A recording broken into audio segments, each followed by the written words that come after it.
হে আসসালামু আলাইকুম। এই যে আজকে জুম্মার নামাজ পড়তে গেছিলাম, আবার স্নো পড়া শুরু হয়ে গেছে। এতদিন ছুটিতে আছিলাম, প্রায় 25-26 দিনের একটা ভ্যাকেশনে আছিলাম আর কি। ছুটি শেষ। অবস্থা খুবই ভয়াবহ। আমাদের দেশে বন্যা হইলে যখন বৃষ্টি হয়, মানে উড়াধুরা বৃষ্টি হয়, তুফান হয়, যখন আমরা চিন্তা করি আরে বন্যা তো হয়ে যাবো, আর এখানে স্নো মানে এত পরিমাণ চলাফেরা, মানে খুবই কষ্ট হয়ে যায়। এই যে রাস্তা দিয়ে হাঁটতেছি, পা পিছলে দিতেছে, খুবই সাবধানে হাঁটতে হইতেছে এই আর কি।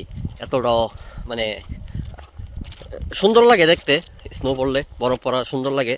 তারপরে বরফ জায়গা জায়গায় আটকে থাকে, দেখতেও ভালো আছে। -12-13 আছে এখন ওয়েদার, বাট এখন আবার স্নো পড়তেছে। এই আগের স্নোই এখনো পর্যন্ত কিচ্ছুই হয় নাই, গলে নাই।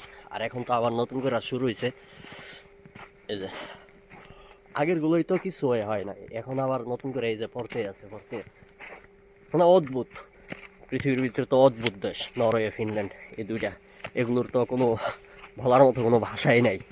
আর আছে নর্দার্ন লাইট নরওয়েতে, ফিনল্যান্ডেও আছে, খুবই সুন্দর এই আর কি।